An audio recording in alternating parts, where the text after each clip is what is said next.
नमस्कार दोस्तों, स्वागत है आज के भगवत गीता श्लोक नंबर 1.31 यानी कि श्लोक number 31 the science of transforming consciousness. तो चलते हैं हम 31वें श्लोक को पढ़ते हैं, श्लोक के अर्थ को जानेंगे, फिर हम आध्यात्मिक दृष्टिकोण से इस श्लोक को व्याख्या करेंगे। तो पहले श्लोक को पढ़ लेते हैं। श्लोक है निमित्तानि च पश्यामि विपरीतानि केशव न च श्रेयो अनुपश्यामि हत्वा स्वजन महावे। ये श्लोक हुआ। श्लोक का अर्थ है, अर्जुन कहता है, हे केशव, मैं इस युद्ध में अशुभ संकेत देख रहा हूं। मुझे अपने ही स्वजनों का वध करने में कोई भी कल्याण नजर नहीं आ रहा है। ये इस श्लोक का अर्थ हुआ। पिछले श्लोकों में आपने देखा होगा, आपसे सवाल किया गया था कि अर्जुन कौन है। अर्जुन मैं हूं, आप हैं, सभी हैं। तो अर्जुन कि इस श्लोक में कैसे उसके जीवन पे वो सारी चीजें लागू हो रही हैं, जैसे हमारी जीवन पे अर्जुन के प्रति जो लागू होंगी, वो हम आध्यात्मिक दृष्टिकोण से इस श्लोक में व्याख्या की तरफ बढ़ते हैं। इस श्लोक में अर्जुन यानी तुम्हारी आंतरिक द्वंद्व और मोह की चरम स्थिति दिखाई देती है। अर्जुन यानी कि तुम्हारी, अर्जुन यानी कि सभी, हमारे आंतरिक द्वंद्व यानी कि अंदर जो आपके अंदर युद्ध चल रहा है, वो आपके आंतरिक द्वंद्व का प्रतीक है। और जो मोह की चरम स्थिति दिखाई देती है यानी कि मोह अपनों के प्रति, कि कहीं आप उन्हें खो ना दो, क्योंकि लिए इस युद्ध में आप उनको खुद सामने देख रहे हो, वो खुद आपके खिलाफ खड़े हो गए हैं और आप उस मोह की धारा में बह जाते हो कि कहीं उन्हें आप खो ना दो। आप ये सोचने लगते हो क्योंकि लिए वो उसे, क्योंकि आप उन्हें अपना मान रहे होते हो। और हाँ, वाकई आपके अपने ही हैं, लेकिन आपके खिलाफ जब खड़े होते हैं तो आपके अंदर मानसिक द्वंद्व चलने लगता है। और जब मानसिक यानी कि जब द्वंद्व चलने लगता है और मोह की चरम स्थिति जब पहुंच जाती है, तो वो आपको दिखाई देने लगता है। कैसे? कल बताया गया था, आपके शरीर कांपने लगेंगे, आपके हाथों में पसीना आने लगेगा, आपके होंठ सूखने लगेंगे। ये सारी चीजें पिछले श्लोक में मैंने बहुत अच्छे से बताया है। स्वजन का अर्थ केवल बाहरी रिश्तेदार ही नहीं, बल्कि वे धारणाएं, विश्वास और मानसिक संरचनाएं हैं जो बाहरी रिश्तेदारों और तुम्हारी भावनाओं और मानसिकताओं को एक करती है। स्वजन का अर्थ है केवल बाहरी रिश्तेदार ही नहीं, बल्कि वे धारणाएं, विश्वास और मानसिक संरचनाएं हैं जो बाहरी रिश्तेदारों और तुम्हारी भावनाओं और मानसिकताओं को एक करती है। देखिए, स्वजन का अर्थ ये है कि केवल वो बाहरी रिश्तेदार नहीं है, वो बल्कि वे धारणाएं हैं। वो एक धारणाएं बह रही है क्या, कि ये मेरे रिश्तेदार हैं, ये मेरे पापा हैं, ये मेरे फूफी हैं, मेरे ये हैं, मेरे वो हैं, सबको आप अपना मान के चल रहे हो। और ये तरह का आपके अंदर क्या है, विश्वास और मानसिक संरचनाएं आपके तरफ बनी हुई है, जो आपकी बाहरी रिश्तेदारों और आपकी भावनाओं और इन सभी को क्या, एक मानसिक तौर पे आपके साथ एक करती है। और जब ये एक करती है तो मतलब तुम स्वयं ही हो, बाहर भी और भीतर भी, बस शरीर तुम्हारा अलग है और स्वजनों का अलग। आत्मा, कॉन्शियस यानी कि चॉइसेस, मानसिकता और भावना एक है। यानी कि जैसे आप वो बाहरी जो धारणाएं, वो मानसिक और केवल रिश्तेदार को जो आप देख रहे हो ना, जो आपके साथ जुड़े हुए हैं, जो आपके प्रियजन हैं, वो आपके संरचनाएं नहीं, बल्कि आपकी वो सभी को एक करती है, सभी को एक साथ जोड़ती है। कैसे? मतलब ये कि आप खुद ही बाहर हो, मतलब ये जो सारे आपके रिश्तेदार हैं, पापा, फूफे, मम्मा, जो आपके हैं, वो सभी आपसे कनेक्ट हैं, जुड़े हुए हैं। आप ही बाहर हो और आप ही अंदर हो। यानी कि ये जो सारी सृष्टि भी आप देख रहे हो, पूरी सृष्टि, सबसे आप जुड़े हुए हो, एक मकड़ी की जाल की तरह, जो आपको कभी दिख नहीं सकता है, लेकिन कनेक्टिविटी सबके साथ एक बराबर, एक जैसा है, बाहर भी और अंदर भी। मतलब आप ही वो खुद हो और आप ही खुद अंदर हो। बस केवल क्या है, शरीर अलग है, लेकिन आत्मा के हिसाब से सभी एक से जुड़े हुए हैं। कॉन्शियस लेवल पे सभी जुड़े हुए हैं। जब आप अपने अंतरात्मा यानी कि अपने अंदर के आत्मा को देखोगे ना, तो आप बखूबी जान जाओगे कि ये सभी आपसे कनेक्ट हैं, सभी एक दूसरे के साथ जुड़े हुए हैं। और बस फर्क इतना है कि शरीर अलग है, आत्मा एक है। लिखा हुआ यही है कि मानसिकता और भावना एक है, आत्मा एक ही है। सब तुम्हारे भीतर ही घट रहा है, यानी कि सब आपके अंदर ही, आपके आत्मा के अंदर ही घट रहा होता है। और जो आपके अंदर घट रहा होता है वही बाहर घट रहा होता है, जिन्हें तुमने वर्षों से अपने भीतर विकसित किया है। और यही आपने अपने अंदर विकसित किया है। क्या? स्वजन का अर्थ केवल बाहरी रिश्तेदार नहीं, बल्कि वे धारणाएं, विश्वास, मानसिक संरचनाएं जो बाहरी रिश्तेदार और तुम्हारी भावनाओं और मानसिकताओं को एक करती है। यानी कि आपने वर्षों से इन्हीं लोगों को अपने अंदर आपने विकसित किया है, अपने स्वजनों के प्रति, अपने प्रियो के प्रति। अर्जुन के लिए अपने स्वजनों से युद्ध करना अपने ही पुराने विश्वासों से संघर्ष करने जैसा था, जिन्हें छोड़ने में उसे तकलीफ हो रही थी। अर्जुन की तरह आप भी अपने प्रिय, अपने स्वजनों से जब आप युद्ध कर रहे होंगे तो ये पुराने संघर्षों जैसा होता है, जैसे छोड़ने में तकलीफ होता है। अरे जैसे आप सभी के प्रिय हो गए हो, मुंह की धारणा पकड़ ली है कि उससे मैं बेइंतहा इतना प्यार करता हूं कि मैं उसे छोड़ ही ना पाऊंगा। जैसे गर्लफ्रेंड बॉयफ्रेंड आज के समय में आप देख रहे हो ना, कि अगर लड़की छोड़ दे तो लड़के हाथ काट ले रहे हैं, फांसी लगा ले रहे हैं। आजकल के एजुकेशन लाइफ में देखो तो अगर वो पास नहीं हो पाते हैं, वो बढ़िया शिक्षा नहीं कर पाते हैं, तो अपने पिता का मतलब वो ऐसा संघर्ष कर रहे होते हैं ना कि उन्हें वो छोड़ने में तकलीफ हो रहा होता है। मैंने उसको वो कभी ये कर ही नहीं पाते हैं। किसी से प्यार कर रहे हैं तो प्यार में धोखा मिल गया तो आत्महत्या कर लेंगे। क्या मतलब है? हाथे काट लेंगे, मेरे बाबू मैंने ये कर दिया, मुझे धोखा मिल गया। ये सब चीज़ें बेकार सी चीज़ें हैं। हाँ, प्यार है, निस्वार्थ प्रेम करो। अगर कोई छोड़ भी जाता है ना, खुशी खुशी आगे बढ़ो, निस्वार्थ जाओ। अच्छा, ये गाना मत गाने लगो, अच्छा सिला दिया तुमने मेरे प्यार को, यार ने जो छोड़ दिया तो मैं बर्बाद हो गया। ऐसा कभी आप अपने ऊपर मत लो। छोड़ दिया तो छोड़ दिया, बस आगे बढ़ो अपने लाइफ को लेके, अपनी ज़िंदगी को। जिन्हें छोड़ने में तकलीफ हो रही थी, मतलब आप उन्हें अंदर से पकड़ लेते हो कि मेरे बाबू मुझे कैसे छोड़ दिए, अंदर से पकड़े रहते हो आप, और उसे आपको छोड़ना पड़ेगा। हाँ, छोड़ने में आपको तकलीफ होगी, लेकिन जिस दिन आप छोड़ोगे ना, और वो आप उस चरम स्थिति में जाओगे ना, उस आत्मा की चरम स्थिति में, कि आप उससे ज़्यादा इसमें आपको मजा आएगा। मान लेते हैं कि तुम अपनी कंपनी को सफल बनाने के लिए दिन रात मेहनत कर रहे हो। मान लीजिए कि एक कंपनी है और उस कंपनी को सफल बनाने के लिए आप उस कंपनी में दिन रात आप मेहनत कर रहे हो। तुम अपने दोस्तों और परिवार से हमेशा यही सुना है कि सुरक्षित रहो, नौकरी करो, स्थिरता में ही खुशी है। अपने दोस्तों के प्रति, अपने घर के प्रति, अपने पेरेंट्स के प्रति उन्होंने हमेशा यही आपको सुनाया होगा कि सुरक्षित रहो, मतलब सुरक्षित रहो, नौकरी करो और स्थिरता में ही खुश ही है। मतलब कि सुरक्षित रहोगे, नौकरी करोगे और स्थिर में रहोगे ना, तो आपको हमेशा खुशी का वो सुकून मिलेगा। ये विचार तुम्हारे भीतर वर्षों से बसे हैं और तुम अपने जीवन के कई महत्वपूर्ण निर्णय इन्हीं विचारों के आधार पर लिए। और ये जो विचार होते हैं ना, ये विचार आपके भीतर कई वर्षों से बसे हुए हैं और कई वर्षों से बीते आ रहे हैं। अब आपको आंखें खोलने की जरूरत है। यहाँ पे आप आंखें खोल लो, क्या कि तुम अपने जीवन के कई महत्वपूर्ण निर्णय इन्हीं विचारों पर आधार पर लिए हैं। यानी कि हम सुरक्षित नौकरी कर रहे हैं, सुरक्षित में रह रहे हैं और इसी जीवन के आधार पे वही जिंदगी हमारी चक्र जो साइकिल चल रही है, वही चक्र साइकिल की तरफ चला रहे हैं। और जीवन के महत्वपूर्ण निर्णय क्या करें, इसी चीजों पे, इसी फंसे हुए आधार पे, हम नौकरी के आधार पे और पेरेंट्स के आधार पे जो बोल दिए गए हैं, उसी विचारों के आधार पे हम क्या कर रहे हैं, निर्णय लिए जा रहे हैं। अब तुमने अपने बिजनेस आइडिया पर काम करने का फैसला किया तो तुम्हारे अंदर का संघर्ष शुरू होता है।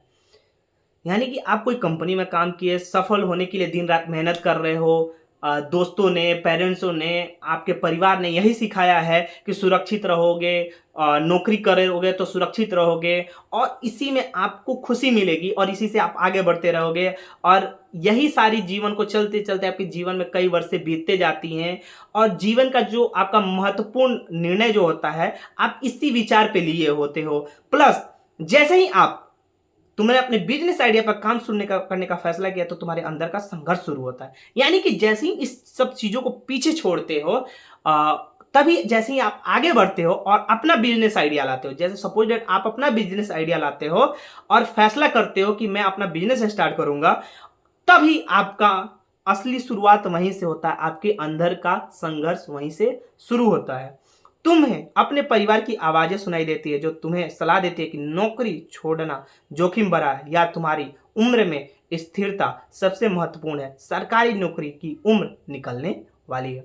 और तभी आपके अंदर से एक आवाज आती है, मतलब वही संघर्ष, तुम्हारे अंदर का जो संघर्ष सुनाई क्या देता है कि परिवार की आवाजें सुनाई देने लगती है, क्या कि नौकरी छोड़ेंगे तो क्या हो जाएगा, जोखिम हो जाएगा, अगर नौकरी छोड़ दिए तो मेरा घर बार कैसे चलेगा, नौकरी छोड़ दिए तो कहीं बीवी छोड़ के न भाग जाए, नौकरी छोड़ दिए तो बाल बच्चे कैसे पाले जाएंगे, नौकरी छोड़ दिए तो कहीं मैं घर से नहीं निकाले जाऊं, नौकरी छोड़ दिए तो कहीं पेरेंट्स आपको धक्के मार के नहीं निकाल दिए, नौकरी छोड़ दिए तो खाऊंगा कहां से, नौकरी छोड़ दिए तो ये कपड़े कहां से पहनूंगा, नौकरी छोड़ दिए तो मोबाइल कहां से आएंगे, नौकरी छोड़ दिए तो मतलब हर चीज आपके साथ वो बीतने लगती है, वो आपके अंदर से संघर्ष से वो आने लगता है। तुम्हारी उम्र में स्थिरता सबसे महत्वपूर्ण है या तुम्हारी उम्र में स्थिरता है। आप लोग आपको क्या दिखाने लगते हैं, आपकी उम्र, अरे तुम्हारी उम्र निकलते जा रही है, कैसे उम्र, अरे तुम्हारा उम्र 25 हो गया, नौकरी का समय खत्म हो जाते जा रहा, क्या सरकारी नौकरी की उम्र निकलते जा रही है, सरकारी नौकरी में उम्र निकल जाएगी फिर तुम्हारी जिंदगी खत्म हो जाएगी, तुम कुछ कर नहीं पाओगे। आपके बाहरी रिश्तेदार, आपके परिवार, आपके दोस्त यही बोलेंगे आपको, वो जो अंदर का जो संघर्ष है ना वो बाहर से भी दबाव आने लगेगा, और वो अंदर तो चल ही रहा था, आंतरिक द्वंद्व आपके अंदर, तो आपके अंदर से वो क्या, वो जैसे ही वो लोग आएगा ना अंदर से और फिर बाहर से भी, तो वो आपको आंतरिक संघर्ष महसूस होने लगेगा। तो ये ऐसे होते हैं। तुम्हारे दोस्त और परिवार की बातों का विरोध करना तुम्हारे ही पुराने विश्वासों से लड़ाई करने के समान है। अब जैसे दोस्त और परिवार हैं, जब ये बातों का विरोध आपके साथ करते हैं ना, तो यह पुराने विश्वास के रूपों में आधारित होता है और यह पुराने विश्वासों से लड़ाई करने जैसा होता है, और पुराने विश्वास से ही लड़ाई करके हम आगे बढ़ सकते हैं। लोग कहते हैं ना कि प्रेम भाव से निकल सकते हैं, कोई प्रेम भाव से नहीं निकलता है, पुरानी विश्वास हमेशा लड़ाई से निकलती है, युद्ध से ही निकलती है, समझ जाओ। चाहे वो आंतरिक हो चाहे वो बाहरी हो, दिखता कहीं नहीं है, लेकिन वो किस स्थिति से गुजर के आता है। आप ऐसे बहुत सारे विद्वानों का, मतलब बहुत सारे ऐसे लोगों का आप नाम ले सकते हो जो वो लड़के ही आगे बढ़ा है, चाहे वो भगवान बुद्ध हो, चाहे महावीर हो, चाहे कोई भी हो, चाहे वो कोई भी हो, ऐसे बहुत सारे नाम है। तुम्हें यह समझना है कि यह विचारधाराएं जो तुम्हारे लिए स्वजन की तरह हैं, तुम्हारे कर्तव्य, खुशियों और असीमित दायरे, आत्मा का असीमित दायरा और सपनों में बाधा डाल रही है। अब हमें यह समझने की जरूरत है कि जो हमारी ये विचारधाराएं हैं, अर्जुन की तरह आपकी भी विचारधाराएं, हमारी भी विचारधाराएं, जो आपके अपने प्रिय स्वजनों की तरह है, जो स्वजनों की तरह बता रहे हैं, जो स्वजनों का निर्णय है, यानी कि तुम्हारे कर्तव्य अपने प्रिय के प्रति, अपने स्वजनों के प्रति, खुशियां और असीमित दायरे, यानी कि आत्मा का असीमित दायरा, हमने आत्मा का एक असीमित दायरा बना लिया है, और जो वो असीमित जो दायरे होते हैं ना, वो हमारे सपनों में क्या होता है, वो बाधा डाल रही होती है। जो ये विचारधाराएं जब आती है ना, तो ये क्या होता है, ये हमारे सपनों में बाधा डाल रही होती है, क्या कि तुम्हारे लिए स्वजन की तरह तुम्हारे कर्तव्य, खुशियां, ये असीमित दायरे, आत्मा का असीमित दायरा, ये सब क्या होता है और सपनों में बाधा डाल रही है। मतलब ये सब चीज़ें आने के बाद आपकी जो आपने जो सपने बनाए होते हैं ना, जो इस चीज़ पे आती है ना आपके फोकस, तो आपके ये सपनों में बाधा, या मतलब सपनों में रुकावटें आपके आने लगती है। तुम अपने भीतर इस द्वंद को रोज महसूस करते हो, एक और तुम्हारे स्वजन, तुम्हारे पुराने विश्वास और डर है, और दूसरी ओर तुम्हारे सपने और आकांक्षाएं हैं। यानी तुम अपने भीतर के इस द्वंद को रोज महसूस करते हो, यानी कि आप इस भीतर आपके अंदर का जो युद्ध चल रहा है उसे आप रोज महसूस करते हो। एक और तुम्हारा स्वजन, यानी कि तुम्हारे पुराने विश्वास और डर, यानी कि स्वजन आपके जो ये पुराने विश्वास और जो डर पे आधारित है ना, वो आपको क्या करता है, दूसरी ओर तुम्हारे सपने और आकांक्षाएं, मतलब आप दूसरी की तरफ आकर्षित हो जाते हो, आपके दूसरी ओर तुम्हारे सपने, और उसी तरफ मतलब दूसरे के सपने पूरा करने में आप उसी पे आधारित हो जाते हो और अपने सपने को छोड़ देते हो, मतलब अपने सपने को छोड़ के दूसरे सपनों के बेस पर आप आधारित हो जाते हो। जब तुम इन विचारों को छोड़ने का प्रयास करते हो तो तुम्हें भय, असुरक्षा और आत्मसंदेह का सामना करना पड़ता है, और जब भी आप इन सभी विचारों को आप छोड़ने का प्रयास करोगे, तभी आपके अंदर भय, यानी कि डर, असुरक्षा, आत्मसंदेह मतलब आपको अपने पे ही संदेह का आने लगेगा कि क्या मैं ये कर सकता हूं, क्या मैं ये नहीं कर सकता, ये आपके अंदर आने लगेगा और इस चीज का आपका सामना होता है। तुम्हारी ये दुर्भाग्यपूर्ण स्थिति इस बात को दर्शाती है कि कैसे तुम अपने भीतर के विचारों और विश्वासों से बंधे हुए हो। और यही दुर्भाग्यपूर्ण है और ये भी आपकी स्थिति है, दुर्भाग्यपूर्ण स्थिति, कि इस बात को दर्शाती है कि कैसे आप अपने भीतर के विचारों और विश्वासों से आप बंध गए हो और बंधे हुए हो। कैसे, देखते जाओ। अर्जुन की तरह तुम अपने आंतरिक स्वजनों, विश्वास और धारणाओं से लड़ रहे हो ताकि तुम अपने असली लक्ष्य और सपने को प्राप्त कर सको। सेम अर्जुन की तरह आप, मैं और सभी अपने आंतरिक स्वजनों, विश्वास और धारणाओं से सभी लड़ रहे हैं और सभी अपने लक्ष्य और सपने को प्राप्त करने पर अग्रसित है, वो उस पर आगे बढ़ रहे हैं। अब यहाँ पे अशुभ संकेत, अशुभ संकेत क्या है? अशुभ संकेत अर्जुन की यह सोच कि उसे अपने प्रियजनों को मारना पड़ेगा, उसे अशुभ संकेत की तरह प्रतीत हो रहा है। अशुभ संकेत इसमें यह है कि अर्जुन की यह सोच बन जाती है कि मुझे अपने प्रियजनों को मारना पड़ेगा और उसे यही अशुभ संकेत प्रतीत हो रहा है। यह स्थिति मनुष्य के उस असमंजस का प्रतीक है जब तुम्हें अपने जीवन में नकारात्मकता विचारों, बुरी आदतों या पुराने अंधविश्वासों का त्याग करना पड़ता है और तुम्हारे मन इसे अपने लिए दुर्भाग्य समझता है। यानी कि मनुष्य का स्थिति उस अर्जुन की तरह उस असमंजस में पड़ जाता है या असमंजस का प्रतीक है कि जब उसे अपने जीवन में नकारात्मकता यानी कि विचारों, बुरी आदतों या पुराने अंधविश्वासों का जब भी त्याग करना होता है तो आपका मन उसे अपने लिए क्या दुर्भाग्य समझने लगता है। मतलब अपने अंदर से वो घृणा करने लगता है वो अपने मन के प्रति, और वो इसके लिए राजी नहीं हो पाता है कि क्या मैं अपने प्रिय के प्रति ऐसा कर सकता हूं। वो अंदर से, उसके अंदर से, वो मन से वो जो आवाज आने लगती है ना, उसे वो रोकने लगती है और जब रोकती है ना तो वो इसके लिए राजी नहीं हो पाता है। क्यों? क्योंकि लिए अपने होते हैं ना, अपने से युद्ध कैसे लड़ेंगे, मन ये बोलने लगता है। अब अशुभ संकेत और भी उदाहरण है। अर्जुन की यह सोच कि उसे अपने प्रियजनों को मारना पड़ेगा उसे अशुभ संकेत की तरफ प्रतीत हो रहा है। यह स्थिति मनुष्य के उस असमंजस का प्रतीक है जब तुम्हें अपने जीवन में नकारात्मक विचारों, बुरी आदतों या पुराने अंधविश्वासों को त्याग करना पड़ता है और तुम्हारा मन इसे अपने लिए दुर्भाग्य समझता है और इसके लिए राजी नहीं होता है। जैसे मैंने अभी बताया, आज ज्यादातर सभी एक मध्यम वर्गीय परिवार से हैं जो हमेशा अपनी जिंदगी में एक सुरक्षित रास्ता अपनाने की कोशिश करते हैं। आज के समय में ज्यादातर जो सभी परिवार हैं वो एक मध्य, जो मतलब आज के समय में ज्यादातर जो सभी परिवार हैं वो मध्यम वर्गीय परिवार हैं जो हमेशा अपनी जिंदगी को एक सुरक्षित रास्ता को अपनाने की कोशिश करते हैं जिसमें हम सुरक्षित रह सके। वह अपने परिवार की उम्मीदों पर खरा उतरने के लिए एक स्थिर सरकारी नौकरी की तैयारी करता है। यानी कि वो अपने परिवारों को परिवार की जो उम्मीद होती है उस पर वो खरा उतरने के लिए क्या करता है, एक सरकारी नौकरी करता है। लेकिन जब एक नया अवसर मिलता है, एक स्टार्टअप में काम करने का, जहां तुम्हें जोखिम उठाकर अपनी प्रतिभा को साबित करने का मौका मिलता है, तो सभी के मन में एक द्वंद्व पैदा होता है। यानी कि जब भी आपको एक, जैसे पुरानी सोच को जैसे ही आप हटा के और जब एक नया अवसर की तरफ आप बढ़ोगे, यानी कि आप नौकरी को छोड़ के जैसे ही आप अपना स्टार्टअप यानी कि अपना आप काम करने को इच्छुक हो और अपना काम स्टार्ट करोगे, नया एक स्टार्टअप करोगे, तो तुम्हें आपको जोखिम उठाना पड़ेगा और अपने प्रतिभा यानी कि अपने प्रतिभा को साबित करना होगा। तभी जैसे ही आपके अंदर से आएगा कि हमको अपने प्रतिभा को साबित करने का, तभी आपके मन के अंदर एक द्वंद्व होगा, युद्ध होगा। क्या? तभी आपके मन में द्वंद्व युद्ध पैदा हो जाता है। क्या? आगे बताते हैं। मन कहता है अगर मैं नौकरी छोड़ूं और इस नए अवसर को चुनूं तो क्या होगा।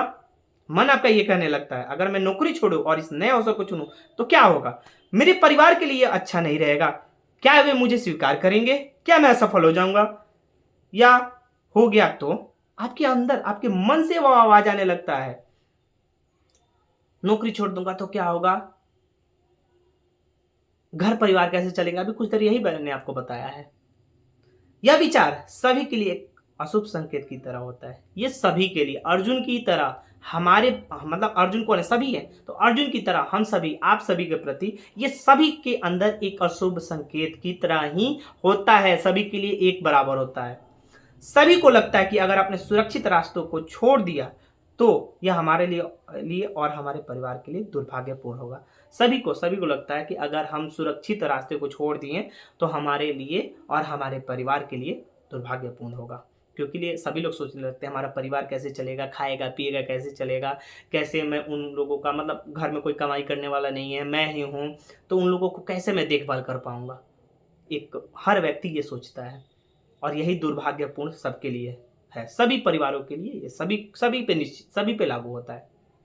जैसे अर्जुन अपने प्रियजनों को मारने के विचार से भयभीत है, तुम भी अपने पुराने विश्वासों, सुरक्षित रास्ता अपनाने को छोड़ने के विचार से परेशान हो। जैसे अर्जुन युद्ध में अपने लोगों को मारने से विचारों से भयभीत है, वैसे ही हम भी, आप भी उस पुराने विश्वासों यानी कि सुरक्षित रास्ता अपनाने को छोड़ने से विचारों से हम परेशान रहते हैं। जैसे अर्जुन परेशान है वैसे से आप भी परेशान हैं।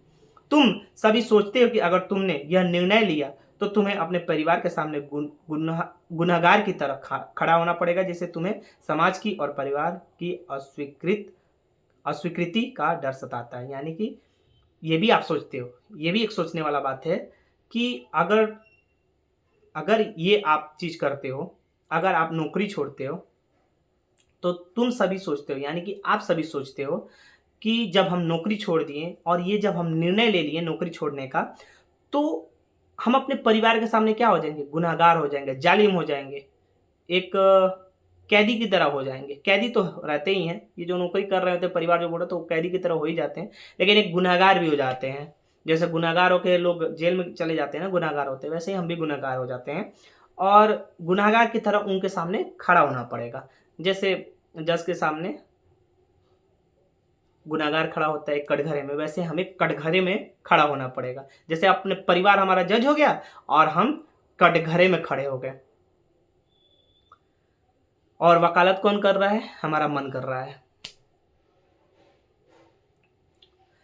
जो तुम्हें अपने परिवार के सामने गुनहगार की तरह खड़ा होना पड़ेगा, जिससे तुम्हें समाज की और परिवार की अस्वीकृति का डर सताता है। और वैसे ही आपको अपने ये जो समाज है ना, उस समाज के प्रति और अपने परिवार के प्रति वो अस्वीकृति, मतलब वो आपको स्वीकारेंगे नहीं। अस्वीकृति मतलब आपको स्वीकारेंगे नहीं, आपको धुतकार देंगे, आपको घर से निकाल देंगे, आपको फटकार देंगे। मतलब आपके अंदर ये डर सताने लगता है कि कहीं वो मुझे छोड़ ना दे, ये आपके अंदर डर सताता है। यह स्थिति तुम्हें यह समझाती है कि कभी कभी अपने अंदर के नकारात्मक विचारों और पुराने विश्वासों को छोड़ना कठिन होता है और हमें इसे अपने के लिए अशुभ मानने लगते हैं। और यही स्थिति हमें यह समझाती है, आपको यह समझाती है कि कभी कभी अंदर के जो बुरी, वो नकारात्मक जो विचारे और पुराने विश्वास होते हैं ना, वो छोड़ना कठिन होता है, ये सभी के लिए। और इसे हम क्या मान लेते हैं, अशुभ मान लेते हैं। यह समाज हर मध्यम वर्ग परिवार की कहानी है। ये हर मिडिल क्लास यानी कि बीच वाला जो है, जो बिचवलिया है, बीच वाला जो मध्यम वर्गीय परिवार है, उसको हर परिवार यानी कि मध्यम वर्गीय परिवार, ये मिडिल क्लास की हर किसी की यह कहानी है, मध्यम वर्गीय परिवार की हर किसी की कहानी है, जो इस द्वंद को स्पष्ट करती है कि कैसे तुम्हें अपने सपनों की ओर बढ़ने के लिए कुछ समय के लिए पुरानी सोचों को त्यागना पड़ सकता है, भले यह तुम्हें अशुभ प्रतीत होता है। और यही द्वंद, आपके अंदर का जो द्वंद होता है, स्पष्ट करती है कि कैसे आपको अपने सपने को की ओर बढ़ने के लिए आपको कुछ समय के लिए पुरानी सोचों को त्यागना पड़ेगा, यानी कि अपने प्रियजनों, आपको अपने लोगों को छोड़ना पड़ेगा,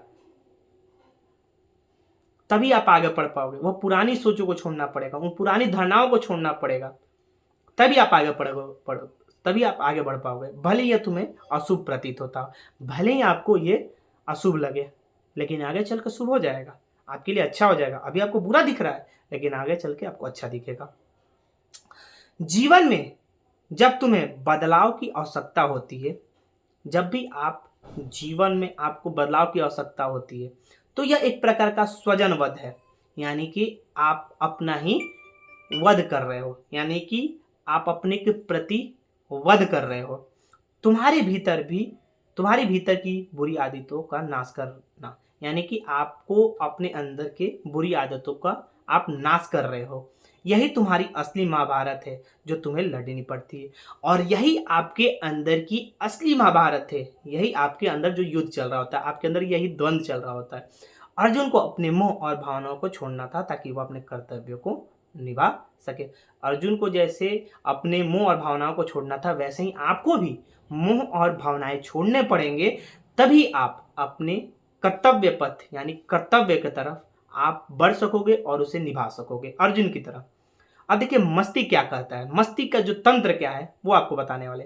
तुम्हारे मस्तिष्क में एक महत्वपूर्ण तंत्र है जिसे एमीगैडला कहते हैं, कहा जाता है, एमीगैडला कहा जाता है, जो तुम्हारी भावनाओं और भय को नियंत्रित करता है। मतलब कि हमारे मस्तिष्क में एक बहुत महत्वपूर्ण तंत्र है जिसका नाम है एमीगैडला। एमीगैडला जिसे कहा जाता है, जो आपकी भावनाओं और भय को नियंत्रित कर सकता है। जो आपके मस्तिष्क में जो तंत्र है एमीगैडला, जिसे हम एमीगैडला कहते हैं, वह आपके भावनाओं को और भय को नियंत्रित कर सकता है। जब कोई निर्णय तुम्हारे प्रिय चीजों या प्रियजनों से जुड़ा होता है, तब तुम्हारी एमीगैडला सक्रिय हो जाता है और तुम अपने फैसलों में उलझन और भावनात्मक कमजोरियों महसूस करने लगते हो। जब भी आप कोई निर्णय के प्रति आप मतलब जब भी कोई आप निर्णय लोगे, तुम्हारे प्रिय और प्रियजन उसमें जुड़े होते हैं निर्णय में, तब तुम्हारी एमीगैडला जो होता है ना, वो जो मस्तिष्क का जो तंत्र होता है एमीगैडला, वो सक्रिय हो जाता है और आप अपने फैसलों के उलझन और भावनात्मक कमजोरियों को महसूस करने लगते हो एमीगैडला की वजह से। ये साइंस एक तरह का है। अर्जुन की इस स्थिति को देखकर यह स्पष्ट होता है कि उसके कमजोर भावनात्मक पक्ष ने उसकी उच्च भावनात्मक पक्ष कर्तव्य शक्ति को दबा दिया था। यानी कि अर्जुन की स्थिति को ये देखकर स्पष्ट होता है ना कि उसके कमजोर भावनात्मक पक्ष, जैसे आपके कमजोर भावनात्मक जो पक्ष होते हैं, उसके उच्च भावनात्मक पक्ष मतलब कमजोर भावनात्मक जो पक्ष होते हैं, वो ऊंचाई वाले भावनात्मक पक्ष को यानी कि उच्च भावनात्मक पक्ष को कर्तव्य शक्ति को दबा देता है। जब तुम्हें अपनी मानसिकता को बदलना होता है, जैसे ही हम अपनी मानसिकता को बदलेंगे आप सभी अर्जुन की तरह, तब मस्तिष्क का यह हिस्सा सक्रिय हो जाता है, और ये मस्तिष्क का जो हिस्सा है ना, वो जो तंत्र है ना, वो सक्रिय हो जाता है और परिवर्तन को एक अशुभ संकेत अबशगुन यानी कि अवशगुन है के रूप में दर्शाता है। यानी कि उस मस्तिष्क को वो सक्रिय कर देता है और परिवर्तन को क्या आपको अंदर से वो आने लगता है, आपके अंदर से वो अशुभ संकेत आने लगता है, यानी कि अपशगुन आने लगता है, उस रूप में आपको दिखाई देने लगता है। यार ये अपशगुन है, नहीं ऐसा नहीं, वो आपके अंदर से अशुभ संकेत होने लगता है कि क्या मैंने ये गलत कर दिया। अच्छा अरे कितना आप सोच में पड़ जाओगे, ऐसे आपके अंदर आपको होने लगता है, वो आप घबराहट होने लगता है।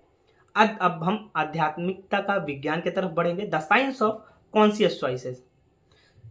कृष्ण तुम्हें यहाँ बताना चाहते हैं कि स्वजन को पहचानने की सही दृष्टि आत्मचिंतन से ही आती है। मतलब हमें कृष्ण बता रहे हैं कि स्वजन को जो पहचानना है, स्वजन को सही मतलब पहचानने की जो सही दृष्टि है, वो सही दृष्टि आपके अंदर की आत्मचिंतन से ही की जा सकती है या की जाती है। मतलब जब तक आप अंदर से आत्मचिंतन नहीं करोगे, तब तक उस सही स्वजन को सही दृष्टि से पहचान नहीं पाओगे। वे स्वजन जो तुम्हें आगे बढ़ने से रोकते हैं, यानी कि जो स्वजन है आपके, जो आपके प्रिय हैं, बहुत बार ये स्वजन नाम ले रहे हैं, तो ये स्वजन जो आपको आगे बढ़ने से रोकते हैं, चाहे वे तुम्हारे सगे यानी कि चाहे वो आपके सगे नकारात्मक विचार हो, जैसे व्यक्ति के रूप में अगर आप देखें तो चाहे वे तुम्हारे सगे नकारात्मक विचार हो, ये अगर सगे ही होते हैं, अपने ही होते हैं, और वो बाहरी रूप से नकारात्मक विचार के रूप में आते हैं। कैसे? व्यक्ति के रूप में ये बाहर भी हो सकते हैं, जैसे आपके भाई, मित्र, रिश्तेदार। तुम्हारी बुरी आदतें हो या संकीर्ण मानसिकता, ये बाहर भी व्यक्ति के रूप में दिखाई देती है, ये बाहरी रूप में भी दिखाई देती है। हमारी बुरी आदतें या जो गंदी मानसिकता होती हैं, वो बाहर भी व्यक्ति के रूप में दिखाई देते हैं। जैसे कोई मित्र जो आपको रोज दारू पिलाता हो, जैसे आपका ही मित्र आपको रोज दारू पिला रहा हो, रोज सीढ़ी सुट्टा मारवा रहा हो, बीड़ी पिला रहा हो, रोज आपको हर जगह ले जा रहा हो, बहुत कुछ है, सेक्स के पीछे आपको लगा रहा है कि सेक्स में ही सब कुछ है, आपको गंदी गंदी आदतें सिखा रहा है, उन्हें त्यागना ही सच्चा धर्म है और इन्हें आप सभी को त्यागना पड़ेगा। और जैसे ही त्यागोगे और यही त्यागना आपका सच्चा धर्म बन जाता है। यह त्याग कठिन होता है, यह त्याग तो कठिन होगा, सभी के लिए होता है, क्योंकि ये सब तुम्हारे अस्तित्व का हिस्सा बन चुके होते हैं। और जब हम त्याग कर रहे होते हैं ना, तो बड़ा कठिन परिस्थिति में हम पहुंच जाते हैं, क्योंकि लिए वो हमारे अस्तित्व का हिस्सा बन जाते हैं, उन्हें हम अपना मानने लगते हैं, उन्हें अपने साथ हम जोड़ लेते हैं। लेकिन सच्ची प्रगति तभी संभव है जब तुम इन सीमाओं को तोड़कर आगे बढ़ो। और आपकी सच्ची प्रगति मतलब आप सच्ची ऊंचाइयों को तभी आप पा सकेंगे, तभी आपका संभव है जब आप इन सीमाओं को लांघ कर, इन सीमाओं को तोड़कर जब आप आगे बढ़ोगे, तो आप सच्ची सफलता पा सकते हो। न च श्रेयो अनुपस्यामि हत्वा स्वजन माहवे, ये श्लोक का लाइन है। तुम्हें लगता है कि तुम्हारे प्रियजनों का वध करने से तुम्हें कोई श्रेय या लाभ नहीं मिलेगा। अब आप सोचने लगते हो कि हमें लगता है, आपको भी लगता है जैसे कि आपने अपने प्रियजनों का वध किया और तुम्हें लगता है क्या कि तुम्हें कोई श्रेय या लाभ नहीं मिलेगा। जैसे आपने पुरानी विश्वासों का वध किया और पुरानी मानसिकताओं को खत्म किया, तो तुम्हें लगता है कि इसका श्रेय लाभ हमें नहीं मिलेगा। यहाँ तुम्हें समझना होगा कि यह वध प्रतीकात्मक है, मतलब आपको समझना होगा कि ये सिर्फ एक प्रतीकात्मक वध है। सिर्फ आप अपने अंदर की वो बुरी आदतों को छोड़ रहे हो। प्रतीकात्मक मतलब बुरी शक्तियों को अंदर से निकाल रहे हो। तुम्हारे भीतर की दुर्बलताएं, तुम्हारे नकारात्मक विचार और तुम्हारी शरीर तक सीमित दृष्टिकोण, ये सभी तुम्हारे स्वजन है और शत्रु, इनका वध आवश्यक है, चाहे यह कितना भी कठिन क्यों ना हो। यानी कि आपके भीतर की दुर्बलताएं हो सकती है, आपके अंदर की नकारात्मक विचार हो सकती है, आपकी शरीर की एक सीमित दृष्टिकोण हो सकती है, ये सभी आपके स्वजन होते हैं जो आपको शत्रु की तरह देखना पड़ेगा और इनको वध भी करना होगा। चाहे आप आपकी कितनी भी कठिन परिस्थितियों में क्यों ना हो, आपको वध करना ही होगा, चाहे कितना भी कठिन क्यों ना हो। उदाहरण के तौर पे देखते हैं, तुम जरा सोचो, कभी कभी तुम ऐसे बर्ताव करते हो जैसे तुम्हारे शरीर पर ही तुम्हारी दुनिया टिकी हो। जैसे आप कभी कभी सोचते हो, हर कोई व्यक्ति सोचता है कि आप सोचने लगते हो, कभी कभी ऐसा बर्ताव भी करने लगते हो कि जैसे तुम्हारा शरीर पे ही, मतलब आपके शरीर पे ही आपकी दुनिया टिकी हुई है, कि जैसा मेरा शरीर है, मेरी शरीर पे सारी दुनिया है।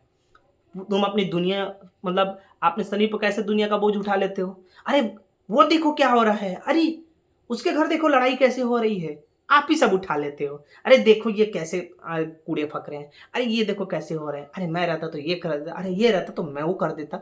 ये क्या करते हो, आप अपने ही ऊपर बोझ उठा लेते हो, पूरी दुनिया का बोझ उठा लेते हो। आप प्रतीकात्मक क्यों दे रहे हो, उस पर विचार क्यों दे रहे हो, क्या जरूरत है। कोई नेता लड़ रहा है, कोई भाषण दे रहा है, उसमें भी आप उठा लोगे अपने ऊपर बोझ। अरे ये ऐसे इसको देना चाहिए, अरे वैसा करना चाहिए, मतलब आप हर तरफ से ये सी चीजें करने लगते हो। आप अपने ऊपर क्या, दुनिया अपने ऊपर टिका लेते हो। जैसे तुम किसी शादी में जाते हो और एक खूबसूरत लड़की को देखते हो तो बौखला जाते हो, तो तुम्हारे मुंह में पानी गिरने लगता है। और अब तो तुम इतना आगे निकल गए हो हस्तमैथुन करते करते कि नीचे से भी निकल जाए तो भी कोई आश्चर्य नहीं होगा, और सोचते हो वाह, अगर ये लड़की मुझे मिल जाए तो जिंदगी सेट हो जाएगी। जैसे किसी आप शादी में जाते हो और आप किसी खूबसूरत लड़की को देख लेते हो, तो बौखलाहट बौखलाहट मतलब आपके अंदर वो ज्वालामुखी वो उबलती है कि ज्वालामुखी में आपके मुंह से वो जो भाप वाली पानी गिरने लगती है ना, मतलब मुंह से पानी गिरने लगता है, वो आपके अंदर भाप बनने लगता है, पानी गिरने लगता है। और आप इतना आगे निकल जाते हो ना कि हस्त मैथुन जो आप करते हो, करते करते यानी कि आप नीचे से निकल जाओ, ये कोई आश्चर्य की बात होता ही नहीं है। और आप ये सोचते हो वाह, अगर ये लड़की, मतलब आप सोचने लगते हो कि वाह, अगर ये लड़की मिल जाती ना तो जिंदगी सेट हो जाएगी। मतलब आप सोचने लगते हो कि जिंदगी मेरी सेट हो जाएगी। या जैसे कोई बियर या शराब की बोतल देखते हो, यानी कि जैसे सेम लड़की वैसे ही आप बियर या शराब की बोतल देखते हो तो तुम्हारी दिमाग में घंटी बजती है, भाई बस ये मिल जाए पीने को, फिर मजा ही आ जाएगा। वाह, मतलब आपके सामने शराब बियर रख दिया जाए और चाहे आप कोई सुंदर लड़की देख लो तो आपके अंदर दिमाग की घंटी बजती है। जैसे लड़कियों के प्रति अगर आप सुंदर देख लिए सुंदरता, तो आपके दिमाग के प्रति क्या बजेगा, ज्वालामुखी आपके अंदर उठने लगेगा, काश ये मुझे लड़की मिल जाती, काश मैं ये शादी कर लेता। मतलब बहुत गंदी गंदी धारणाएं आने लगती है, बहुत सारी चीज़ें, ये तो मैं नॉर्मल बता रहा हूँ, ऐसी गंदी गंदी धारणाएं आने आती है, हर किसी के अंदर आती है जो इस दौर से गुजरता है। और जैसे शराब और बियर के प्रति देखो तो घंटी बजने लगती है, क्या भाई बस ये मिल जाए पीने को, फिर मज़ा ही आ जाएगा, ज़िंदगी इसी में आप सेट मान लेते हो। लड़कियों में सेट मान लिए या दारू बियर मिल जाए वही आप सेट मान लिए, उसी में आप अपनी ज़िंदगी देख लेते हो। दारू के बोतल के अंदर अपनी ज़िंदगी को बैठा लेते हो और लड़की की आंखों में अपनी ज़िंदगी को बैठा लेते हो, लगते हो कि उसी में जाके उसकी गोद में बैठ जाए। जैसे कि तुम्हें कोई पार्टी में लड़कियां दिखती हैं, तुम्हारे दिमाग में चलता है बस एक मौका मिल जाए, फिर देखो मैं क्या करूं। जैसे किसी पार्टी में लड़की को आपने देखा और आपके दिमाग में चलना शुरू हो जाता है, क्या बस एक मौका मिल जाए, फिर देखो मैं क्या करता हूँ। ऐसे आपके के अंदर अंदर उबाल आते हैं, ऐसे कर दूंगा वैसे कर दूंगा, लेकिन हो गया फुसकी बम, फुस से फुसकी बम हो जाओगे। बस उतना ही देर के लिए, बस 2 मिनट की, बस 2 मिनट में धार बहा दोगे, और 2 मिनट के धार में क्या जिंदगी है। और बस आप कितना सोच लेते हो, कितना विचार पैदा अपने अंदर कर लेते हो, अरे बस वो लड़की मिल जाए तो देखो मैं उसके साथ, बस एक मौका मिल जाए, बस एक मौका, देखो मैं उसके साथ क्या कर लेता हूँ। बस एक मौका क्या है, आप एक मौके क्या, एक मौका सिर्फ 2 मिनट का, आपकी वो जिंदगी कोई खाक खाक जिंदगी है, 2 मिनट में तो बहा देते हो, वो खड़े खड़े आप बहा देते हो। और क्या मैं बोलूँ इस चीज़ पे, तुमने कभी सोचा है कि तुम क्या ही कर लोगे? क्या तुम्हारे पास बिना गोली के तुम 5 मिनट से ज़्यादा रुक नहीं पाते? सेम वही हाल है कि क्या कभी आपने सोचा है कि तुम क्या ही कर लोगे, मतलब आप क्या कर लोगे? क्या तुम्हारे पास बिना गोली के तुम 5 मिनट से ज़्यादा रुक नहीं पाते? मतलब आपसे सवाल है, क्या आप बिना गोली के 5 मिनट भी नहीं रुक सकते? कुछ करने लायक तुम हो ही नहीं, दुनिया भर में स्टेमिना की दवाई ढूंढते फिर रहे हो, वो भी वो भी मिल जाए तो तुम क्या ही कर लोगे? मुंह में तुम्हारे तंबाकू भरी है, तुम क्या चुम्बन करोगे, क्या कर लोगे? यानी कि क्या ही आप कर लोगे? अगर आपको स्टेमिना का दवाई भी मिल जाती है, तो वो भी मिल जाए तो भी आप क्या कर लोगे? कुछ नहीं कर सकते, जबकि आपके मुंह में तंबाकू है, यानी कि आपके मुंह में तंबाकू भरी है, और तुम किसी को क्या चुम्बन करोगे, किसी को क्या किस करोगे, क्या कर लोगे? ये सब कोई फायदा नहीं है, कोई स्टेमिना कुछ नहीं होता है। बस 5 मिनट के लिए गोलियां लोग खा खा के बहा रहे हैं अपनी जिंदगी को, जिंदगी को असली मतलब कोई नहीं दिख रहा है, गोलियों के नाम पे बहा रहे हैं। तुम्हें ना इस बात की चिंता रहती है कि वो लड़की क्या सोचती है, ना कि वो तुम्हें जानती भी है या नहीं। और तुम्हें इस बात की, आपको इस बात की चिंता भी नहीं रहती है कि वो लड़की क्या सोच रही है, और बल्कि आप ये भी नहीं सोचते हो कि क्या वो आपको जानती है या नहीं। ये भी आप सोचना वहां पे आप भूल जाते हो। तुम्हारा यानी कि तुम्हारी सिर्फ एक ही सोच रहती है, मुझे बस ये चाहिए। बस आपके अंदर ये क्या सोच की धारणाएं बन जाती है, मुझे कैसे मैं उसको पालूं, मुझे बस कैसे भी ये चाहिए, आप वो धारणाएं बनाने लगते हो। और फिर जब ऐसा कुछ नहीं हो पाता, तो तुम पूरी पार्टी बर्बाद कर लेते हो, अपना मूड खराब कर लेते हो और दूसरों को भी असहज कर देते हो। और जब कुछ ऐसा आपके साथ नहीं होता है, तो आप उस पार्टी को क्या करते हो, बर्बाद कर देते हो, और अपना अपना खुद का भी आप मूड खराब कर लोगे, और दूसरे मतलब जो आपके साथ भी आए रहेंगे ना, और जो आपके करीबी होंगे ना, उसको भी आप असहज महसूस कराएंगे, बुरी फील करवाएंगे आप। इसी तरह तुम्हें जैसे ही किसी बार में शराब की बोतल दिखाई देती है, तुम खुद को रोक नहीं पाते हो, वैसे ही जैसे आप किसी बियर बार में गए और आपके सामने बहुत सारे शराब की बोतल रखी है, और आप खुद पीने से रोक नहीं पाते हो, बस एक पैग और कहकर तुम हर बार भाग जाते हो। और बस हर बार क्या, एक पैग, बस एक पैग, बस एक पैग, बस एक पैग पीने के चक्कर में कहते कहते तुम कहीं पैग पैग पैग कहीं पे पैग पे पैग पी जाते हो। अब सोचो इस हालात में अगर तुम्हें कोई कर्तव्य, जिम्मेदारी या अन्य महत्वपूर्ण काम करना हो, तो क्या तुम कुछ कर पाओगे? अब आपको सोचना है कि इतना दारू की बोतल पी पी के अगर हम पी लेते हैं, और उस नशे की हालत में क्या आप कोई कर्तव्य, जिम्मेदारी या अन्य लक्ष्य या अन्य महत्वपूर्ण काम करने में आप अपने से पूछो, क्या आप कर पाओगे? या जब तुम्हारे सपनों को, लक्ष्यों को तुम्हारी जरूरत होती है, तुम्हें स्थिर और शांत दिमाग की, तब तुम्हें नशे की आदत और लड़की को ताड़ना और आंखों से ही बलात्कार कर देने काम आएगा। अब आपको ये सोचना है कि क्या आप इस परिस्थिति में आप क्या अपने सपने को साकार कर पाओगे? कभी नहीं कर पाओगे। क्या आपको लक्ष्य दिखेगी? कभी नहीं दिखेगी। कभी आपको लक्ष्य को तुम्हारी ज़रूरत होती है? लक्ष्य को भी नहीं पड़ी होती है आपको। लक्ष्य आपको देखना होता है, लक्ष्य को आपको पूरा करना होता है। तुम्हारी स्थिर और शांत दिमाग की, क्या इस नशे की हालत में आपका दिमाग स्थिर और शांत है? नहीं है। जब तुम्हारे नशे की आदत और लड़कियों को ताड़ने और आँख से ही बलात्कार देने का काम आएगा। और ये नशे की आदत क्या काम आएगा? सिर्फ़ लड़कियों को ताड़ना और आँखों से ही बलात्कार कर देना ही काम आएगा, और कुछ नहीं आएगा। नशे में यही आपको आएगा, और कुछ नहीं आएगा। नशे में बस आप गंदे-गंदे सोचोगे, गंदी सोच आएगी बस आपकी। बिल्कुल नहीं, ये आपका काम नहीं है।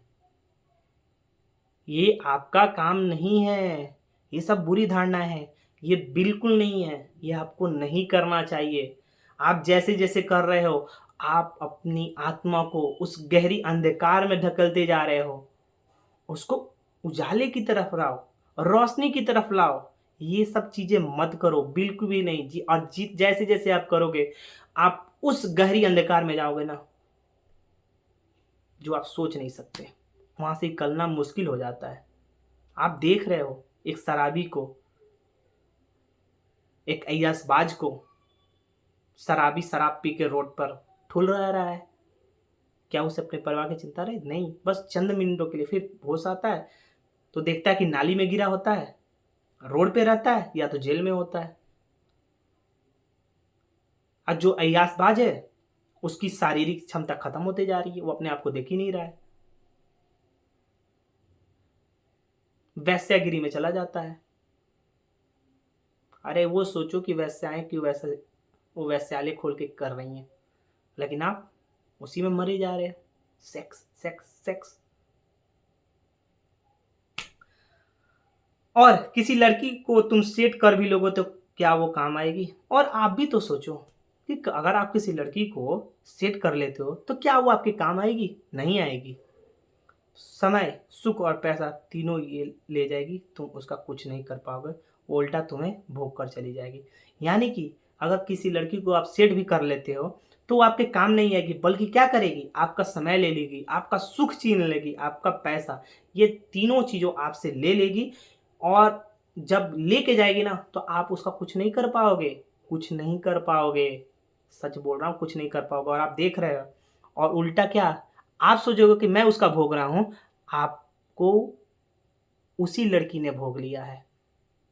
तीनों चीज़, समय, सुख और पैसा। आप सोच रहे हो कि मैं उसे भोग रहा हूँ, नहीं, वो आपको भोग रही है। तो आँखें खोलो, आँखें खोलोगे तो सभी चीज़ देखेगी। ध्यान, ध्यान, ध्यान, ध्यान, बार-बार बोलता हूँ हर श्लोक में, ध्यान, ध्यान, ध्यान, ध्यान। ये सिर्फ़ सारी चीज़ों को छोड़ दो, आप बिल्कुल भी नहीं करो। यह सब इस बात का उदाहरण है कि कैसे तुम अपने स्वजनों, प्रियजनों के मोह में घिर जाते हो, इंद्रियों के गुलाम हो जाते हो। और ये जो बाहरी चीज़ है ना, ये इंद्रियां हैं। ये इंद्रिया पे आप सब वर्क कर रहे हो, और ये सब इंद्रियों में आप घिर जाते हो। यानी कि ये इस बात का उदाहरण है कि आप अपने स्वजनों, प्रियजनों की आप उस मोह में घिर जाते हो कि आप उस इंद्रियों के गुलाम हो जाते हो। बाहरी बाहरी सुख की तरफ आप भागने लगते हो। इंद्रिया बाहरी सुख की तरफ भागती है और उसे ही आप अपनाने लगते हो। और जब वो एक बाइक छोड़ के जाती है ना तो उसमें भी आपको ठेस पहुंचता है। किसी भी लड़की को देखकर वक्त से पहले ही मर जाते हो। अब होता क्या है, इंद्रियां क्या करवाती हैं आपसे कि किसी भी लड़की को देखे परखे बिना आप क्या करते हो, आप उसके पे फिदा हो जाते हो, मर जाते हो। सोच और समझदारी एक तरफ रखकर सिर्फ शरीर की मांग को पूरा करने में लग जाते हो। यानी कि अपनी सोचने की क्षमता, समझदारी की क्षमता को एक तरफ रख देते हो, और सिर्फ आप क्या करते हो, उसकी शरीर की मांग, मतलब उसके शरीर को मैं भोग लूँ, उस लड़की के शरीर को भोग लूँ, उसी से मैं सुख लूँ। मतलब बाहरी इंद्रिय, आपकी जो बाहरी इंद्रिय की तरफ आप जा रहे हो, क्या कि उस लड़की के को मैं भोग लूँ। बस भोगी आप बनना चाहते हो, भोगना चाहते हो बस। भोगने से क्या काम चलेगा? 2 मिनट में बस बहा दोगे। भोगना, किसी भी आप औरत को भोग नहीं सकते हो। यह सृष्टि में कोई भोग्य चीज है ही नहीं, कोई सृष्टि में भोग्य चीज नहीं है, किसी को आप नहीं भोग सकते हो, खास करके तो स्त्री को तो आप भोगते ही नहीं हो। स्त्री क्या बोलते हैं उसको, स्त्री बस सृजन करती है, स्त्री भोग लेना नहीं होती है, सृजन है, पैदा करती है, बच्चे पैदा कर सकती हैं, आप बच्चे पैदा कर सकते हो, ये प्राकृतिक ने सबको बनाया है, प्राकृतिक को भी आप नहीं भोग सकते। लड़कियों को, स्त्री को प्राकृतिक बोला गया है, पर प्राकृतिक से वो जुड़ी हुई है और उसको आप सोचते हो कि हम भोग लें। स्त्री भोग्य वह चीज नहीं होती है, समझ जाओ आप, ये सिर्फ वो सृजन करती हैं।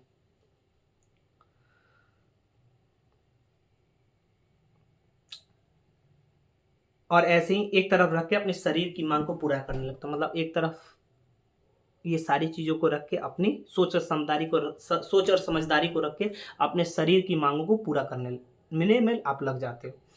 और जब ऐसा बार बार होता है तो हम खुद का ही विनाश कर लेते हैं। और जब ऐसा आप भोग्य चीज बार बार भोग करोगे, वो भोग्य होता नहीं है, वो आपका केवल भ्रम होता है, चंद 2 मिनट को वो सुख, वो भ्रम होता है, सिर्फ भ्रम। और जब ऐसा बार बार करते हो तो आप खुद को विनाश की तरफ लेकर चले जाते हो। ये ठीक वैसे ही है जैसे अपने ही रिश्तों और स्वजनों के माध्यम से खुद का ही वध करना। ठीक है, ये जैसे मैं आपको बता रहा हूँ वैसे ही ठीक अपने रिश्तों और स्वजनों के माध्यम से आप अपना खुद का ही वध कर रहे हो। इसलिए अगर तुम अपने स्वजनों यानी कि इंद्रियों पर आधारित विचार, बुरी आदतें, असुरक्षा और भय, इनका वध नहीं किया तो तुम्हारा वध होना तय है। और जैसे ही इंद्रियों पर आधारित आपके विचार, बुरी आदतें और असुरक्षा और भय, इन सभी को आपको वध करना पड़ेगा। और अगर आपने वध नहीं किया तो निश्चित ही इंद्रियों के आधार पर ये सारी चीजें आपका वध कर देंगी। और ये तय है, ये आपका वध कर देंगी। जैसे जैसे आप अंधकार में जाओगे, सर से धड़ अलग कर देंगी सब एक समय में। तुम्हारी इंद्रियों पर आधारित सोच अक्सर तुम्हें तात्कालिक सुख दे सकती है, लेकिन दीर्घकालिक नुकसान करती है। यानी कि तुम्हारी इंद्रियों पर, यानी कि जो हमारी इंद्रियां हैं जो बाहरी सुखों की तरफ भागती है, इंद्रियां यानी कि बाहरी सुखों की तरफ, ध्यान जो आपके अंदर है, दो तरफ होता है, इंद्रियां जो बाहर की तरफ भागती हैं, ध्यान जो आपके अंदर की तरफ घटित होती है। तो जो इंद्रियां हैं जो आधारित सोच, जो अक्सर तुम्हें तत्कालिक मतलब तुरंत का तुरंत जो मतलब उसी समय आपको सुख दे सकती है, बस इंद्रियां उसी समय, वो चंद मिनटों का होता है, 2 मिनट 10 मिनट, यही बस चंद मिनटों का ही आपको सुख देती है, इंद्रियों के आधारित बाहरी, लेकिन दीर्घकालिक नुकसान करती है। लेकिन अनंत काल मतलब आगे की, अगर आपको दीर्घकालिक मतलब आगे की तरफ आपको देखना है तो ये आपको नुकसान करेंगी। अगर तुम हर बार अपनी सीमित बुरी इच्छाओं के पीछे भागते रहोगे तो तो ना तुम बचोगे और ना ही तुम्हारा भविष्य। अगर बार बार सीमित, आपको असीमित दायरे की तरफ ना गए, आप सीमित बुरी इच्छाओं यानी कि आप वो बुरी इच्छाओं के पीछे भाग रहे हो तो आप बचोगे नहीं और तुम्हारा यानी कि आपका भी भविष्य खतरे में आ जाएगा। इसलिए जरूरी है कि तुम अपनी इंद्रियों, बुद्धि, शरीर को नियंत्रित करना सीखो ताकि तुम्हारी जिंदगी सही दिशा में आगे बढ़ सके।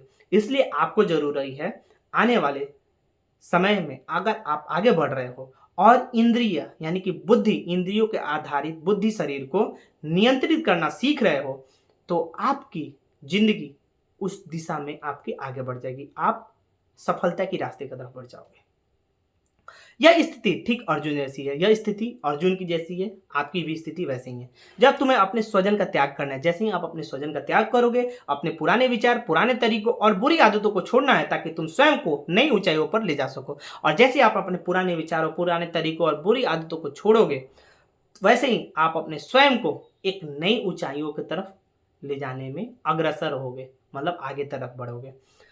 अब यानी कि कृष्ण क्या सिखा रहे हैं वो आपको बता रहे हैं। कृष्ण तुम्हें यहाँ सिखा रहे हैं कि अपने मोह, इंद्रियों के सुख और भावनाओं से ऊपर उठो और अपने कर्तव्य को पहचानो। कृष्ण यहाँ कह रहे हैं आप अपने मोह, इंद्रियों के सुख और भावनाओं यानी कि मोह, इंद्रियों और सुख और भावनाओं से ऊपर उठो, इन सबों को नीचे दबाओ, इन सभी से ऊपर उठो और अपने कर्तव्य को पहचानो कि आपका अपने जीवन के प्रति क्या कर्तव्य है। कृष्ण बता रहे हैं आपको अपने कर्तव्य को पहचानना होगा। वास्तविक विजय वही है जब तुम अपने भीतर के मोह को जीतकर अपने लक्ष्य की ओर अग्रसर हो जाओ। यानी कि आपका वास्तविक यानी कि असली विजय वही है जब आप अपने भीतर के मोह को मारकर, यानी कि अपने भीतर के मोह को जीत कर आप अपने लक्ष्य के प्रति आप आगे बढ़ते रहो, यानी कि अग्रसर रहो। जाते जाते मेरे गुरु प्रेरणा देके जाते हैं, बहुत अच्छा प्रेरणा देके जाते हैं। प्रेरणा है, जीवन में परिवर्तन तब आता है जब तुम अपने शरीर और बुद्धि तक सीमित विचारों को त्यागने का साहस करते हो और अनंत आत्मा से जुड़कर अपनी असीमित शक्ति के साथ जीना शुरू करते हो। यही सच्चा धर्म है और यही सच्ची विजय है। यानी कि जब भी आपके जीवन में परिवर्तन तब आता है जब आपने शरीर और बुद्धि के सीमित विचारों को आपको त्यागने का साहस करना पड़ेगा। मतलब आपको शरीर और बुद्धि के तौर पे जो सीमित आपके विचार जो आते हैं उसको त्यागो और आप अनंत आत्मा से जुड़ो। आप अपने अंदर के आत्मा से जुड़ो और अपनी असीमित, यानी कि जो आपके अंदर जो सीमित यानी कि असीमित शक्तियां आपके अंदर जो भरमार है, जब उसके साथ अटैच होगे ना तो उसके साथ आप जीना शुरू कर दोगे और यही आपका सच्चा धर्म होता है और यही आपकी सच्ची विजय होती है। जाते जाते आपसे सवाल, यानी कि सेल्फ रिफ्लेक्शन टिप। क्या आपने कभी खुद को इस तरह की स्थितियों में पाया है जहां आपने सिर्फ तात्कालिक इच्छाओं को पूरा करने के लिए दीर्घकालिक नुकसान उठाया हो? क्या आपकी भी घंटी किसी भी सुंदर लड़की को देखकर बज जाती है? क्या आप भी स्वयं के नियंत्रण से बाहर है? क्या एक विस्की की बोतल आपको अपने लक्ष्यों से विमुख कर देती है? क्या आप भी नौकरी सिर्फ अपने परिवार के दबाव में आके कर रहे हैं? यह आपसे सवाल है, सेल्फ रिफ्लेक्शन टिप। जाते जाते आपसे सवाल। तो आज के श्लोक में इतना ही, और जाते जाते अभी कुछ हफ्ते तक हमारा ब्लॉग नहीं आएगा क्योंकि ये जैसे जैसे क्योंकि नवरात्रि आ गया है, आज नवरात्रि का पहला दिन है। तो जैसे जैसे हम नवरात्रि के इस विशेष पर्व में आगे बढ़ रहे हैं तो मैं आपको अनोखी यात्रा, यानी कि माँ की भक्ति करने का निमंत्रण देता हूँ और बताना चाहता हूँ कि कल से भगवत गीता की जो यात्रा है वो अगले अन्य अपडेट तक, यानी कि कुछ समय के लिए स्थगित रहेंगे। मतलब कुछ समय, यानी कि एक हफ्ते तक भगवत गीता का श्लोक नहीं आएगा और अगले एक हफ्ते तक मैं अपने कार्य में व्यस्त रहूँगा। तो आप भी माँ की भक्ति में आप भी विलीन हो जाइए, माँ की शक्ति को पहचानिए अपने अंदर से। और इस अवसर पे मेरे गुरु भी कुछ बोल रहे हैं कि इस अवसर पे मेरे गुरु चाहेंगे कि आप अपने मन को एक नई दिशा में मोड़े, महसूस करें कि माँ दुर्गा की शक्ति आपके विचारों, माँ दुर्गा की शक्ति आपके चारों ओर है, जो आपके जीवन में समृद्ध, सफलता और तत्व ज्ञान का संचार कर रही है। इन 9 दिनों में उनकी कृपा से हर एक चुनौती को अवसर में बदलने की क्षमताएं आप पाएं। जब आप ध्यान में जाए तो अपनी सोच को सकारात्मक की ओर मोड़े। जब भी आप ध्यान में जाए तो एक सकारात्मक, यानी कि सच्ची ऊर्जा की तरफ बढ़े। अपने मन को स्थिर करें और दृढ़ करें, अपने लक्ष्यों की स्पष्ट छवि बनाएं और उन्हें अपनी आत्मा की गहराई से उतारें। अपने आत्मा से कनेक्ट करें उस ध्यान के प्रति। जब हम अपनी सोच और भावनाओं को शक्ति देते हैं तो हम अपने जीवन के हर पहलू में अद्भुत परिवर्तन ला सकते हैं। और जब भी आप सच्ची भावनाओं से उस शक्ति को न्योता देते हो तो आप अपने जीवन के हर पहलू को और अद्भुत परिवर्तन ला सकते हो, उस चीज़ को पहचान भी सकते हो। और ऐसे ही हम एक हफ्ते बाद मिलेंगे। तब तक के लिए आप ध्यान रखें, खुश रहें और अपने मन की शांति और संतुलन का महत्व समझें और अपने सपने को पूरा करने के लिए प्रयासरत रहें। और मिलेंगे आपसे एक हफ्ते बाद एक नए श्लोक के साथ, एक नए ऊर्जा के साथ, नई नई जानकारियों के साथ, नई नई सूचनाओं के साथ। तब तक के लिए राधे राधे, जय श्री कृष्णा, जय माता दी। और आप सभी को नवरात्रि की ढेर सारी शुभकामनाएं। मिलेंगे आपसे एक हफ्ता बाद। तब तक के लिए लाइक कीजिएगा, शेयर कीजिएगा और सब्सक्राइब कीजिएगा। नमस्कार।